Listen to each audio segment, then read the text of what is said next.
మాధవి గారి మీరు దీవించండి, ఆశీర్వదించండి. ఇక్కడ కూడి చేరిన ప్రతి ఒక్క బిడ్డపై మీ ఆత్మ గమనించమని మాతో మీరు ఏది మాట్లాడి ఉన్నారు, ఏది మాట్లాడాలనుకుంటున్నారు దాన్ని సూటిగా మాట్లాడి ఈ కార్యాన్ని మీరు జరిగించుకోండి. ఈ సమయాన్ని నన్ను చేతులకు అప్పగించుకోండి.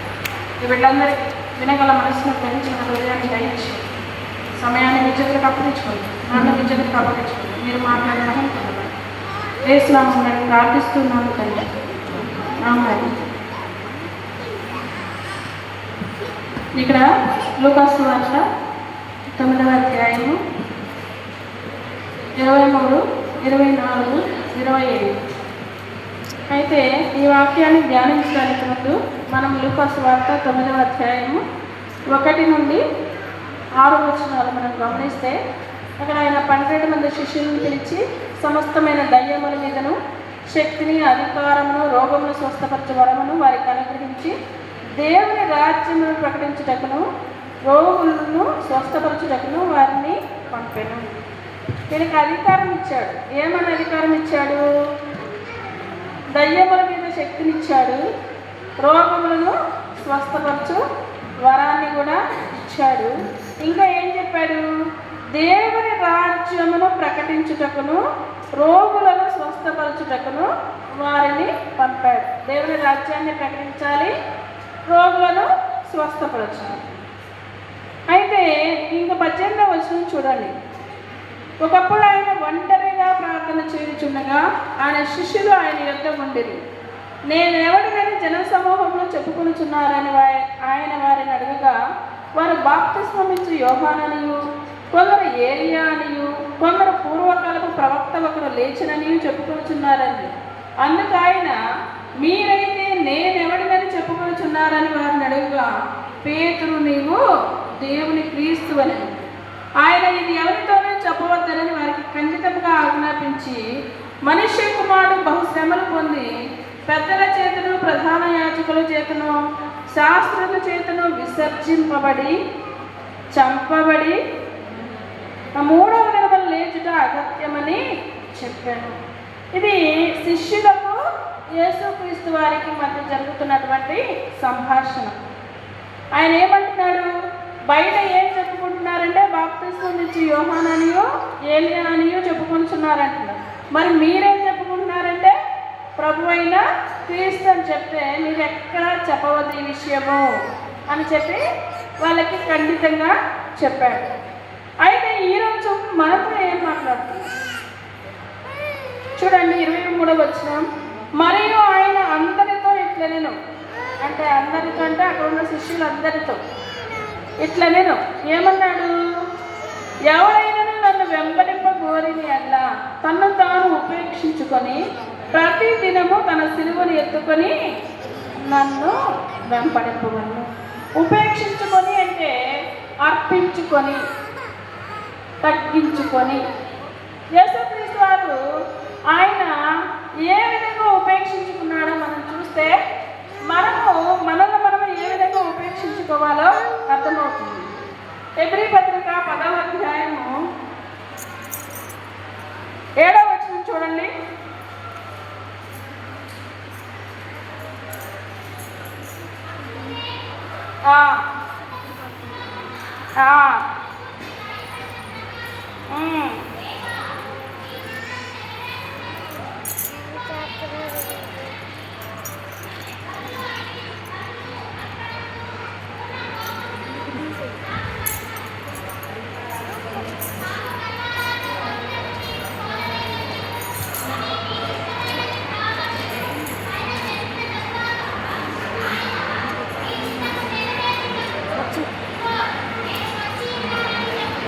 చాలమ్మా.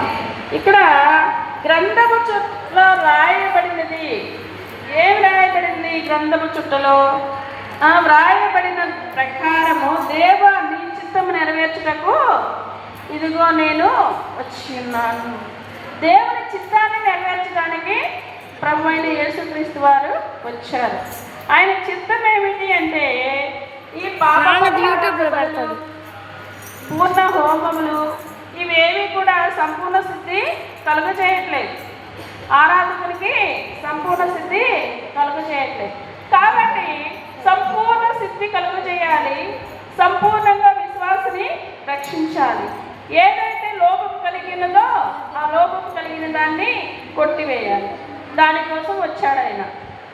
చూడండి 14వ వచనం చూడండి, హెబ్రీ పత్రిక 10:14.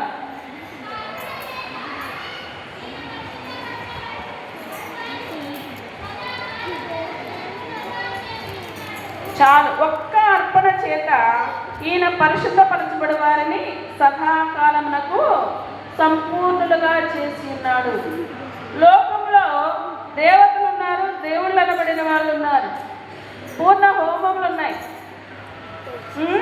వర్షం రాకపోతే చేసే హోమములు ఉన్నాయి, పంటలు పండకపోతే చేసే హోమాలు ఉన్నాయి, మరి పాపాలు పోవడానికి చేసే హోమాలు ఉన్నాయి, మరి కోడలు మేకలు రక్తం చిందించబడుతుంది ఆ రోజుల్లో. ఇవేవి కూడా ఆరాధకునికి సంపూర్ణ సిద్ధి కలుగజేయట్లేదు.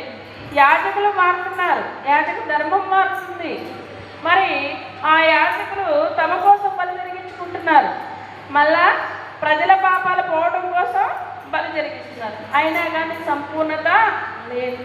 మరి ధర్మశాస్త్రం ఇచ్చాడు దేవుడు, ధర్మశాస్త్రాన్ని నెరవేర్చిన వాళ్ళు ఎవరు లేరు. ప్రవక్తలు నెరవేర్చలేకపోయారు, రాజులు నెరవేర్చలేకపోయారు, దేవుని యందు భయభక్తులు కలిగిన వాళ్ళు న్యాయాధిపతులు కూడా నెరవేర్చలేకపోయారు. మరి ఆజ్ఞాతిక్రమమే పాపం, పాపం వల్ల వచ్చే జీతం మరణం. మరణం ప్రతి ఒక్కరి మీద ఏలుబడి చేస్తుంది. మరి ఆ మరణాన్ని జయించాలి, ఆ మరణ శాసనాన్ని కొట్టివేయాలి. మరణ శాసనాన్ని కొట్టివేయాలంటే ఆ శాసనం రాసిన వాడే దాన్ని నెరవేర్చి కొట్టేయాలి. కాబట్టి ఎవరు రాశారు? మరణ శాసనాన్ని దేవుడే గారు రాసింది. కాబట్టి ఆయనే వచ్చి కొట్టివేయాలి. కాబట్టి కుమారుడిగా వచ్చి ఏం చేశాడు? ఆయన మరణించి తిరిగి లేచి ఆ శాసనాన్ని కొట్టేశాడు. అది ఆయన చిత్తం. ఇప్పుడేం జరిగింది? లోపము కలిగినటువంటి మొదటి నిబంధన ఏం చేయబడింది? కొట్టివేయబడింది. లోపము లేని రెండవ నిబంధన స్థిరపరచబడింది. కాబట్టి ఈరోజు చాలా మంది కూడా పాత నిబంధన గ్రంథాన్ని చదివి, ఈవెన్ మన క్రైస్తవులు కూడా ఏం చేస్తున్నారంటే రాంగ్ స్టెప్ వేస్తున్నారు. బైబిల్కి శాస్త్రీయత ఉంది, it is scientifically proved. Mariyamma జన్మకి కూడా, మరియమ్మ గర్భం ద్వారా యేసుక్రీస్తు వారు వచ్చింది, సైన్స్ ప్రూవింగ్ ఉంది. ఈరోజు సైన్స్ చేస్తున్నది. కాబట్టి కొట్టివేసిన దాన్ని, డిలీటెడ్ సిలబస్, అది అవుట్ ఆఫ్ సిలబస్. మనం చూడండి, పుస్తకాలు చదువుతూ ఉంటాం, 2 సంవత్సరాలకు 3 సంవత్సరాలకు సిలబస్ మారుస్తాడు. మారిన సిలబస్ చదవడం వల్ల ఉపయోగం ఉందా? దాని గురించి డిస్కస్ చేయడం వల్ల ఏమైనా ఉపయోగం ఉందా? లేదు. పాత నిబంధన కొట్టివేయబడింది, ధర్మశాస్త్రాన్ని నెరవేర్చేయడానికి దానికి సమాప్తి ఇచ్చాడు. కాబట్టి ఈరోజు మనం ఏం చేయాలి? కొత్త నిబంధనని అనుసరించాలి. అయితే ఈ కొత్త నిబంధనలో ఏముంది చూడండి.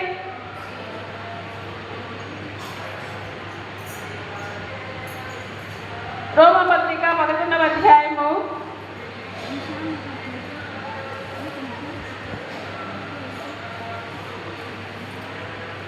32వ వచనం చూడండి.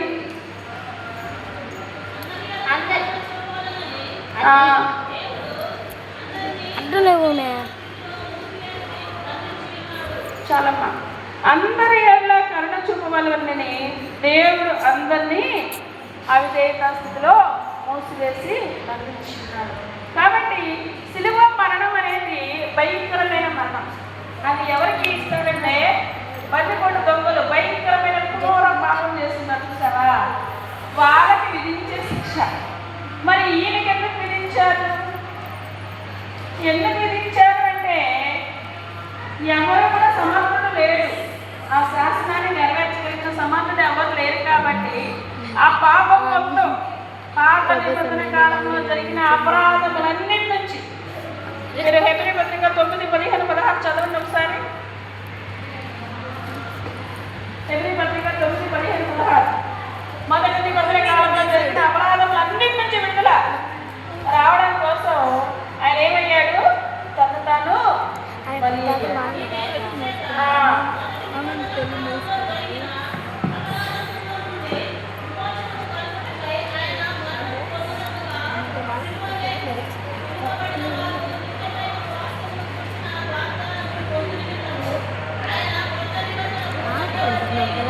చాలమ్మా.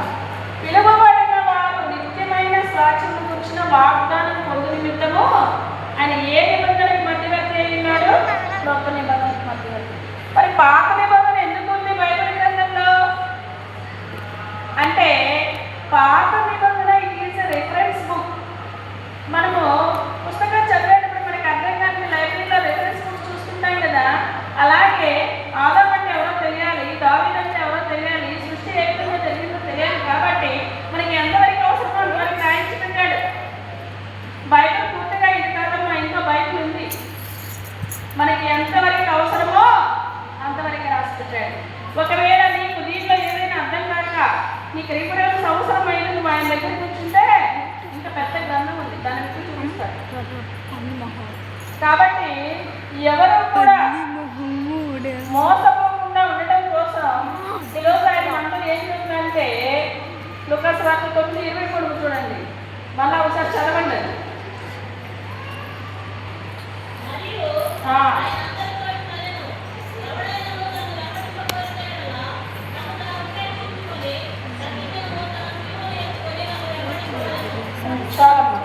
ఎవడైనాను నన్ను వెంబడించకపోతే ఎవరిని వెంబడించాలి? దేవుణ్ణి వెంబడించాలి. వెంబడించాలంటే ఏం చేయాలి? తన్ను తాను ఉపేక్షించుకోవాలి. యేసుక్రీస్తు వారు ఒక్క బలి ద్వారా తన్ను తాను దేవునికి అర్పణ చేస్తున్నాడు. ఆయన సజీవ యాగముగా, ఎలాగా? సజీవ యాగ ప్రాణం ఉండగానే ఆయన ఏం చేశాడు? సిలువలో మరణించాడు. మరి నువ్వు నేను కూడా ఆయన ఏ విధంగా అయితే సజీవ యాగముగా తనకు తాను సమర్పణ చేసుకొని బలి జరిగించాడో మనం కూడా సజీవ యాగంగా బలి జరిగించాలి. మరి మనం ఏం బలి జరిగించాలి? ఆయన దాకా సిలువెత్తి ప్రాణాన్ని పోగొట్టుకోవాలా అంటే కాదు. విరిగి నలిగిన మనసే దేవునికి ఇష్టమైన బలి. దేవా, విరిగి నలిగిన హృదయంలో నీవు అలక్ష్యం. నీ మనస్సు విరగాలి.